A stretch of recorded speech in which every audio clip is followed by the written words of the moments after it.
Hey, this is Jay. And this is Bill from Wrath of Typhon. And you're watching Krash Kourse Metal Show.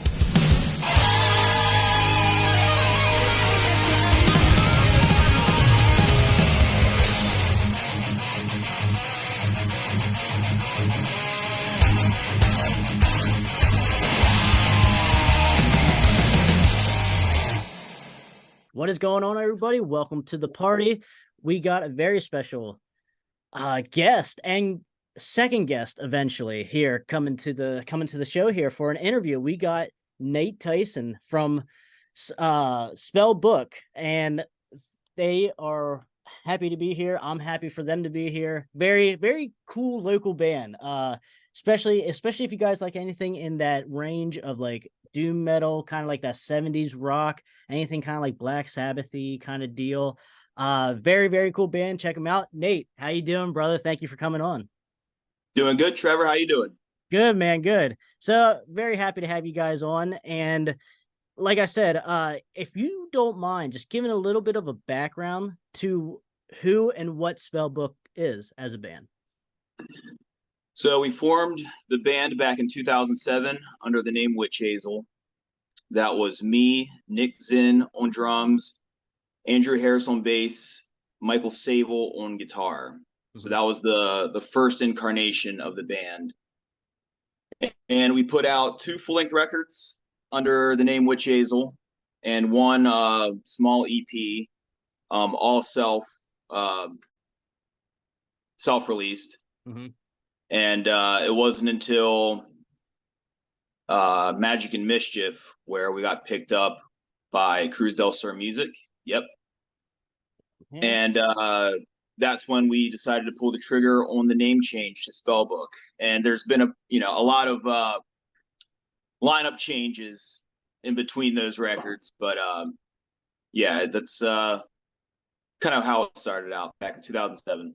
Okay. All right, so yeah, we could talk a little bit about your newest album that came out in 2022, which is right here, Deadly Charms. How was this album received for you guys? Were you guys really happy with how it was released and how it was received? Can you kind of give us some feedback on this album? So far so good.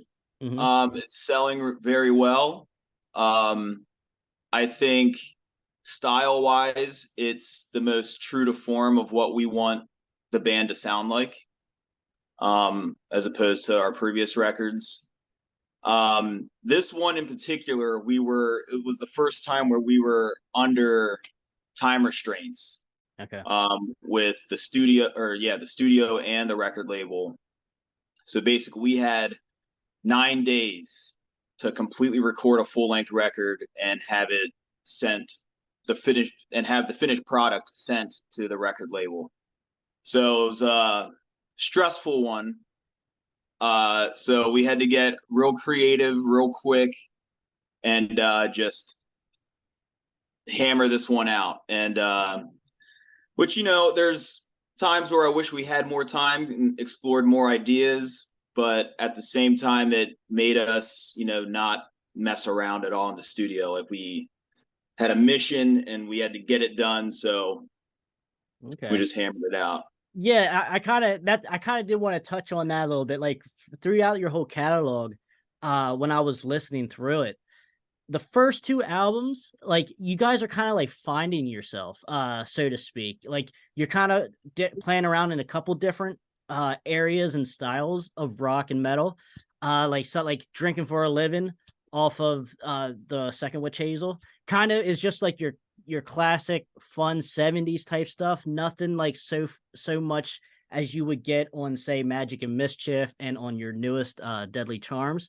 So and certainly with Magic and Mischief, I certainly heard a change in direction slightly, just kind of like, yeah, this is kind of who we are now. This is like the new SpellBook, if you will, and you've only gotten better since then with Deadly Charms. So I certainly Magic and Mischief here, and certainly I would say more of a cornerstone. Certainly one where you could tell where you guys are heading to, and it's absolutely awesome. I think, especially like Dead Detectives, it sets that song has like a space of its own as far as like a headspace and like the aura of it. I think it's absolutely done. Can you kind of give us a little bit of background on like how that song came to be on the album? Well, going back to what you were saying earlier, real quick. So yeah, we formed the band out of our love of 70s rock and roll. So that was the mission statement. You know, we want to look, sound, smell like the 70s, you know. Yep. And we were all coming from metal bands at the time. So yeah, definitely with our first full length, Forsaken Remedies under Witch Hazel, that really is us trying to figure out how to be a rock band. Right. As opposed to be a metal band. And there's a lot of like metal sounding stuff on that record. And that's definitely all over the place, songwriting wise and everything like that. So we definitely refined our songwriting abilities with the next coming albums, with Otherworldly. That's the same lineup that is on Magic and Mischief. That's Andy Craven on guitar and Siebert Lowe on bass. Right. Yep. So that's the album where we really got some traction for once, where labels were starting to notice us. And really what prevented us from getting signed off of Otherworldly was our name, Witch Hazel. Okay. So by the time Magic and Mischief came around and we were getting more labels interested in us, the same thing kept coming up. It's like, well, there's like another Witch Hazel in Europe. So now we're kind of on the fence, and that's where we're just like, screw it. Like, we're changing the name. It's now or never. Let's just do it. Yeah.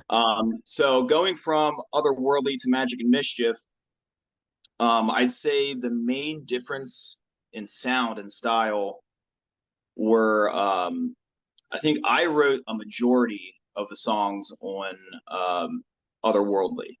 Okay.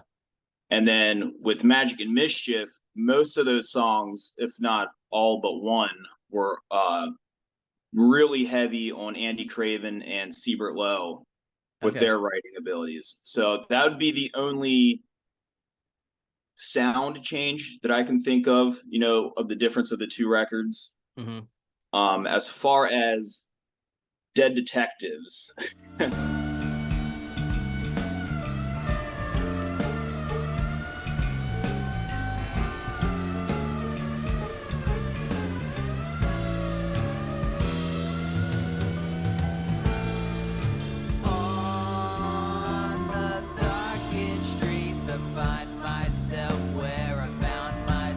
It's people's either favorite track or they say it ruined the album.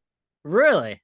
Yeah, it's the most diverse. Like, people either love it and it's their favorite song we've ever done, or they say it shouldn't have been on the record at all. Okay. Wow. So how that came about was that was one of Siebert's bass lines, the opening bass line. He came in with that, and him and Craven gelled really well just off of each other. And I think Craven just went with that bass line, took it and ran. And the more we started getting into it, the more it's like, man, this is really sounding like black and white, like noir detective shit, you know? And Dead Detectives was actually just like the working title for it, because that's just what it sounded like, you know? Exactly. And we decided for that one, we weren't going to try to like trim anything down to try to make it like a single or anything like that. That one, we were just like, all right, we're just going to throw everything we got at this track. Hence it being, what, 11 minutes long? Yeah, I was gonna say it's certainly. I was gonna say 10 minutes. It's somewhere around the 10-minute range. So you're probably right. It is 11 minutes in. It because when you're watching it or listening to it on the actual record itself, it takes up like probably half the space on the record. Oh yeah, on that side of the record. Yeah, definitely. So yeah, once we determined the vibe of the song, we just went headfirst into it. It's like, all right, well, we're gonna get actors to do like narration bits. We're gonna do, you know, piano all over it, like sound effects and all that stuff. Exactly. I like the different auras and stuff, and like you said with the actors, like the voice acting and stuff. I think it just brings a different angle to the album, a different side of the album that because like most of your stuff, most of your catalog does have like a certain presence, aura to it, just a feel to it. And especially while you're looking at the front of the album and such, and all of your albums, like there's something to look at here, and it puts you in a certain headspace. And I think Dead Detectives and a lot of your songs fit that narrative, if you will. And I think but I can understand why someone would be like, "Hey, man, I can't dig Dead Detectives." I can see both sides of it, but for me, the piano, like you said, works really well in with it too, and just fits that like black and white movie kind of stuff, like what you alluded to. Yeah, I mean, the album really is all over the place sound wise. I think it's, again, we're trying to like hone in on the 70s rock, Mm-hmm. but at the same time, we have, I think, some of our most metal sounding shit is off of Magic and Mischief with Yeah, Wands to the Sky and like Ominous Skies. That you can definitely have like the proto metal vibe to it. But then there's also elements of like Doom. And then at the very end, you got Dead Detectives, which is like a 10-minute concept song. So jazzy it's like I'm just in like spots. justifying like each sound. It's like, all right, well, with Dead Detectives, it's kind of like Alice Cooper, like something he would have done, so Yeah, yeah, like that was my angle on that. And with to your point, being like as far as like your heaviest stuff, like you said, Wands to the Sky and Omnibus Skies, I get a total Iron Maiden vibe. Early like Iron Man, like Killers, like that kind of thing. That kind of era, Paul Diano era, Iron right. Maiden. So yeah, I think it works really well. But we can move on here to your next release, which is your newest release. So which is Deadly Charms. But so one of your singles on there, Witch of Ridley Creek. Can you kind of tell us like where the story of that song came from? Yeah. So with Deadly Charms, this was our first record writing and recording under the name Spellbook. Okay. So Magic and Mischief, we wrote and recorded that still as Witch Hazel, but we changed the name when we got signed and it was Okay. released as Spellbook. So this time around, I really wanted to dive in on the Spellbook name and really go with like the witchy horror vibe of the Okay. name for this album.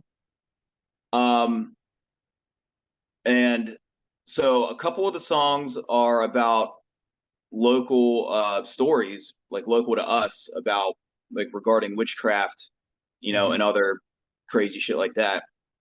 So the Witch of Ridley Creek is one of those true stories. It was the first witch trial in Pennsylvania, and it predates the Salem witch trials. Okay. Um, I picked up a book in Gettysburg. I think it's called Pennsylvania Witchcraft or something like that. And it detailed, all like the local like PA Dutch, powwow and like folk Yeah. magic stuff that went on in this area. And the Witch of Ridley Creek was one of those stories, and I had never heard of it. Okay. And it's basically the story of Margaret Matson. She was a Swedish immigrant that lived in the York area. And basically, her crops and everything were doing well while everybody else's wasn't. Hence, she's a witch. Um, so the coolest thing that I liked the most is that she was accused of casting spells on other people's cattle Mm-hmm. and making them dance and speak. Which I was like, this is great. So I just wrote it down, as like a note, and then we already had the riff and songs. The song was ready to go. Mm-hmm. I already had the vocal melodies, so at that point it was just insert, tell the story the best I could within 2 verses, and yeah, and it just turned out to be a standout song on the album. But definitely one of the most just like straightforward like single radio song, if you Exactly. say. Yeah.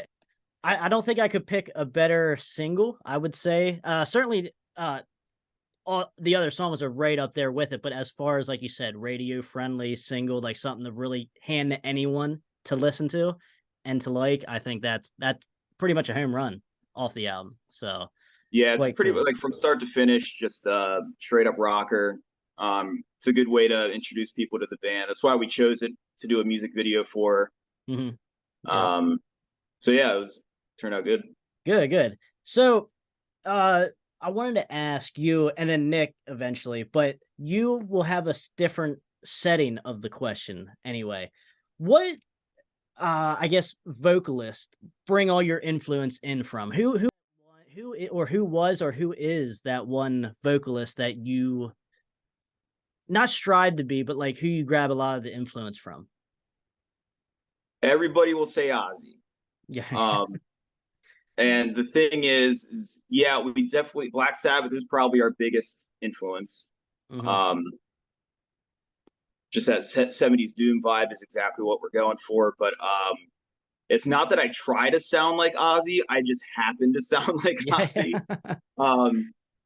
But I never set out to like ape his style or anything like that. I'm Right. always trying to be a better singer with each performance, especially with the albums and stuff. Right. But early on, I'd say David Coverdale, when he was in Deep Purple, was a Okay. big influence on me, along with Bobby Liebling from Pentagram. Okay. All right, good Um, deal. Nice. so yeah, and then the Ozzy's just going to be there because I just happen to sound like him. Like it's not Right. really, Yeah. but yeah. Because I was gonna say, like, your first album, 2 albums doesn't have a whole lot of Ozzy like Magic and Mischief and Deadly Charms does. It's kind of like a part of that how you guys are transforming into Spellbook. Like that's kind of like why I use that phrase, like you guys are kind of finding yourselves, if you will, kind of, and you guys are like Definitely. just right in that sweet spot within the last couple years here, or the last couple releases. And but yeah, like for anyone who only heard like your style of singing here on the new album, I would say, hey, go back a couple albums and see how Nate sounds here, and you're gonna get a little bit of a different tone and vibe from Nate's For vocals. sure. Real quick, Nick's here. Oh, okay. For the viewers, Nick Zinn here, the drummer, just joined us, and so I did just ask Nate where does he get like most of his? Who's the one vocalist that he grabs a lot of the influence from? So you as a drummer, who do you grab a lot of your influence from? Oh, dude, my favorite drummers are Bill Ward. Okay, we're gonna do this shit. Just go. We're gonna do Go this ahead. shit right now. Let loose. Tell Are us. you ready? Tell us. Bill Ward, John Bonham, Okay. Ian Pace, this guy, Cozy Powell. Okay. There's Tom. I mean, I love Mitch Mitchell. Basically, the thing is, I can't drum like those guys. Mm-hmm. I cannot. It is such an art drumming like them 60s drummers in the late 60s, and You had to have chops, or else you weren't. yes. Yeah. I mean, and to try to play like him is very hard. But doesn't mean I don't try. I don't sound like them, but it's definitely an influence. Okay. And then Lars Ulrich fucking said it. Deal with it. Yeah. I remember you said that a couple weeks ago up at the meet and greet, and you were getting some arguments awesome, up there. by the way. Thank you for everything you did there. That was crazy. Don't worry about it, guys. Hey, you're more than welcome back anytime if you guys want to set up there again. The newest album, Deadly Charms, that came out. Like, what kind of were you happy with it? Because we were talking that it took roughly you guys only had like 9 days or so to like lay it down. Was that kind of a double-edged sword for you as well? Like always is. Yeah.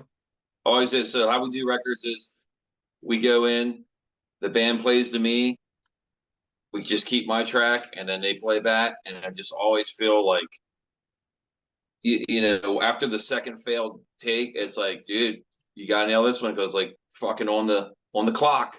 Yeah. I got so much money. I got so many days, and we know what we want to do with guitars. We have so many tracks of guitars, and it's like we know how long that's going to take. So it's always like you gotta fucking nail this. And this last record was the first time I played to a click. Okay. I never did it, and I saw like the benefits it could do for on the last record. Like we're just doing Amulet and the build up, and it's like they wanted this clean and precise guitar, and we're like, well, yeah, let's play to a click. And you never played to a click before, dude. I don't care how simple. Like, yeah, it's just BPM, and it's you're just doing the snare and floor tom, bum bum bum bum bum. When you're not used to playing mechanically like that, like, and you're just used to vibing off of each other, it's a thing. And I was like, I told him, like, I don't want to be relying on it, but I want to be able to have that as a tool going to the next record if we wanted to do it. So we decided we wanted to do it because there was more like clean guitar and pretty stuff, and but it went really well. Like I was shocked how well. yeah, I was ready for it to be a disaster. I was too, and I rehearsed this shit. I think I even tried to talk you out of it because I was like, dude, we got 9 days. And like, you've never done this before. This ain't the record to start it on. Yeah. But it went shockingly smooth. Yeah. Good. It certainly doesn't sound any hindrance on the Deadly Charms album. It sounds perfectly smooth to me. So Yeah. very cool. As long as the guys play with you, then like they're locked in with it, like it's fine, even if you're Yeah. off of it a little bit. So All right, so now you know what to expect next album, right? well, I don't know. It just depends on how I feel. I think going into it. Yeah. There are fans out there for any band that say, you know, you have your fair weather fans, I guess, and then you have your like fans from the start, your diehard fans. Now, and they all have different views, and even fans that aren't or haters of your band. You know, like, what do you think the biggest misconception then is of Spellbook? Like, what do you think? Do you think is kind of like what people take as a fact, but is not true of you guys? That the label made us change the name. Okay. That is not true. And not true at all. They're going to put out under Witch Hazel if we wanted to. Yeah, we had I have a version of the album cover with the Witch Hazel logo on it. Like it was ready to go. It was totally on us to pull the trigger on the name change, and it's like the best thing we could have fucking done. Yeah. So yeah, that's one thing I think people are like, oh yeah, they got signed and they had to change their name. We didn't have to. We decided to because it was then or never. Right. It was holding us back. Yeah. My thing I would vote for is just of the scene we're in, I guess. We don't really fit neatly in any scene. And then so like we love speaking just for me and you, and Seaver definitely love doom metal. But we're not doom metal. But we take the influences of, obviously we're huge Sabbath fans and stuff. But like we don't down tune. It's not this aggressive, distortion. It's standard tuning, and then it's like I think that's a little bit of confusion sometimes for people. They're like they see the imagery and the name and bands that we play with, so then they're expecting the super doomy thing, and it's not. So I think people have always they call us metal no matter what, and it's like that was never that's never what the deal was. Yeah, I mean, I remember the first record, and we were just like, that sounds too metal. Yeah, we were very nope, very touchy on that. Yeah, we had Mike from Warhawk, who's a thrash metal band which you were in for a little bit. Yeah, and he'd be writing riffs, and like, that's cool, dude. Too metal. Too much Palm Mutant, to this, to that, you know, like we're very nitpicky about that shit. And I can certainly attest to the like the bands that you play with. It does seem like you guys are always in the crop of the doom metal, like Bills and other bands and such like that, and on that center stage there. And that is an easy one that people can get confused with. But yeah, you guys certainly are a different tone of it, even if someone would say like you are doom metal or doom rock, certainly more upbeat, certainly more lighthearted than most of the Doom contemporaries out there that you guys would be lumped in with. Yeah. And the cool thing though about our band is like we're able to play the Legions of Metal Fest in Chicago with Metal Church, the Rods, Summerlands. You're just looking for bands. Yeah. Yeah. And we fit in perfect there. And then Riot. with Riot. Yeah. And then we can also play Desert Fest in New York City with Monster Magnet and the Melvins, and we fit in there as well. So it's like, I don't think a whole lot of bands can say they have that kind of crossover in genre that we do. We play with punk bands and we play with everything. Yeah, we play with death metal bands, hardcore bands, punks. But those are always the most fun. That's a good problem to have, certainly. You don't want to be like so niche or so inside of so pigeonholed and not be able to, have opportunities. So that's perfect though. And that's what that's what 70s rock was. When you go from like literally 1970 to just run through 79, it's like look how it progressed and look at all the different versions of it. It's like that's literally what we want to do. We love all that shit. We love Finland, we love UFO, we love fucking Pentagram, we love, Sweet, Black Sweet's one of my favorite bands of all time. Like, love that shit. Alice Cooper fanatics. Which a lot of people that don't know Sweet, I mean, listen to those fucking heavy Sweet songs, and then you can hear the Wants of the Sky in that. You can hear, all that stuff. So people will say, like you said, like you get a big Maiden vibe off of it, which I completely understand. Mm-hmm. But on our end, we're like, I know that's Motorhead meets Thin Lizzy. You know what I mean? Like, yeah, yep. Or UFO. And I can totally see that as well too. Deadly Charm's coming out 2022, which is basically a year already. Is there any thought already coming up? Has the label said, "Hey, do you guys want to do something else? Are we looking at possibly like an EP, or are we? Is there some brewing going on in your guys' brains for new music?" The new music has already started. Okay. We're gonna start demoing off the new stuff probably after Desert Fest in September.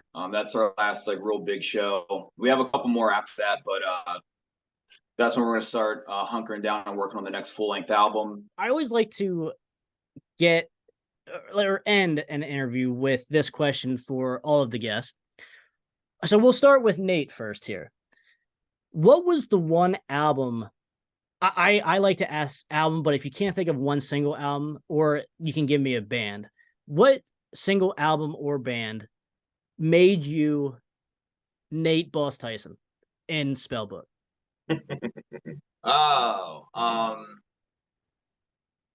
Kiss Alive. Okay, all right. That's the first band that I got obsessed with as a child. Understandable. And if you see me on stage, you can probably see the Kiss influence there. Yeah.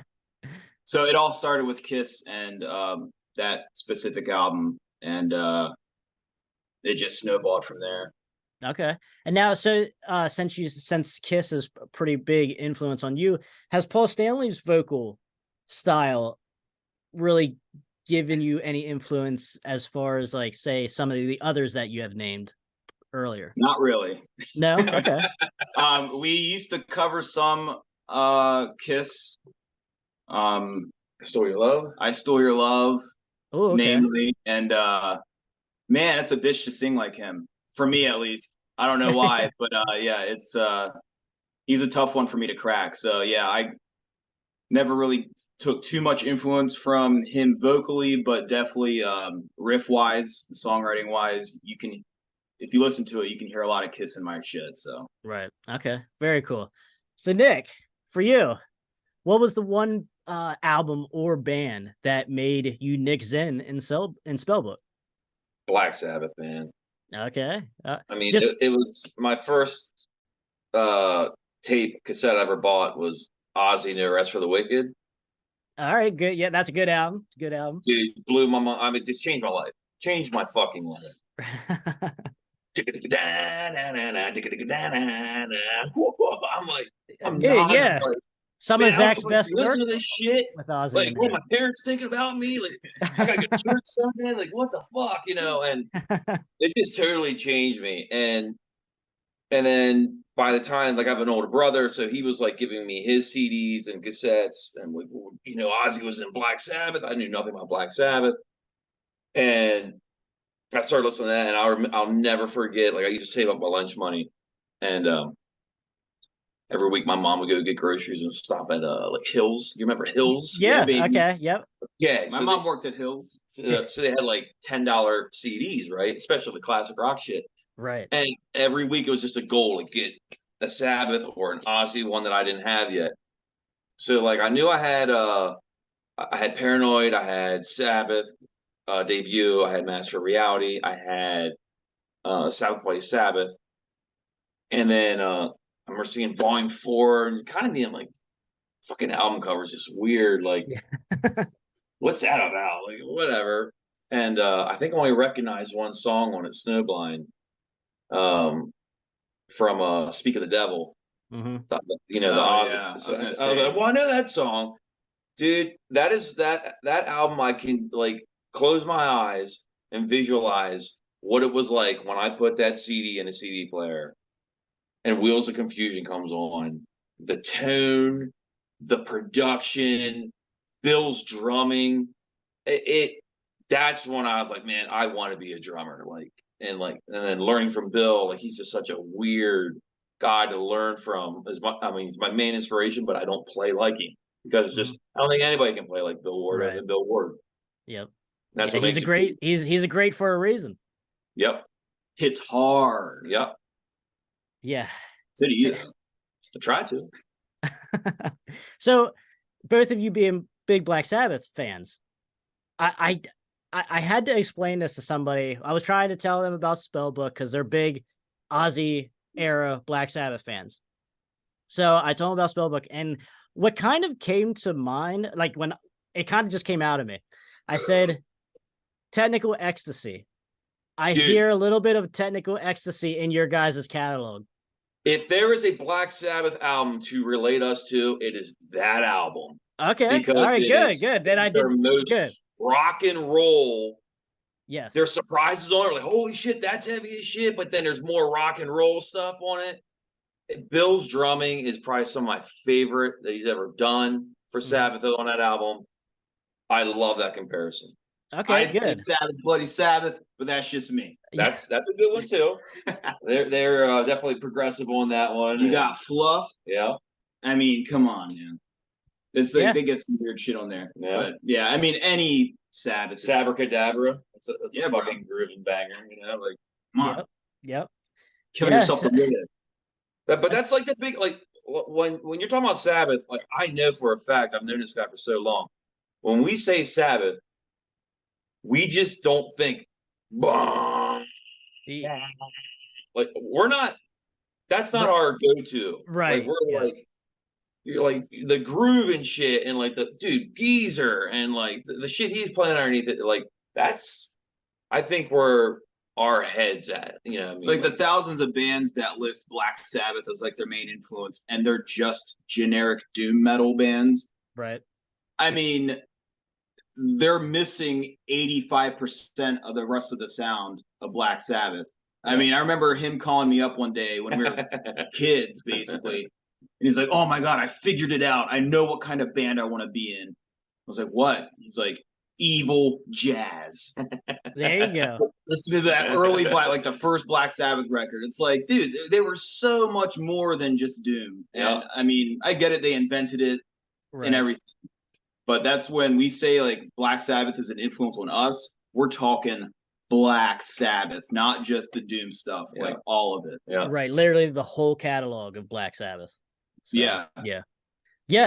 And I certainly hear harmonicas. Yeah. The what? Harmonicas. Oh yeah.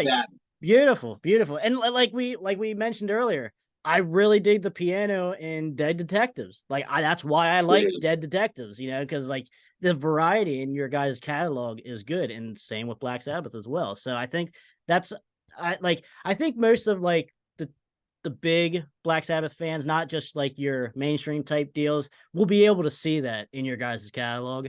And I think that's a big plus, especially for me anyway. So yeah, and that's another, like, the 70s coming out, like, just experiment in the studio. Any sound, we're hearing horns, grab the horns. Yeah. You know, we're hearing organ, get the organ in here. yes, You know, the more instruments, the better. exactly. Nothing's off limits per se. Yeah, exactly. Good. I like to hear that. So Nick, Nate, I want to thank you guys for coming on. You guys have the final word. If you guys have anything else you want to tell the viewers out there, the fans, go ahead, shoot. Thank you for having us, Trevor. If you guys can check our music out at spellbookband.bandcamp.com. We got vinyl, we got CDs, we got shirts. We will be playing Desert Fest, New York City in September. And then keep an eye out for the next full length. Good deal. And I will put all the Bandcamp stuff for Spellbook down in the description as well. Check it out, guys. Guys, I want to thank you for coming on once again. Nate and Nick, thank you guys. And guys, check out Spellbook. Say hi in the comments to them. They'll be around. Hopefully they'll say hi back to you. So, guys, thank you for watching. Thank you for clicking on the Krash Kourse Metal Show. I'm Trevor Krash Knight. We got Spellbook here with us, Nate and Nick, and we will see you guys later. Cheers. See ya.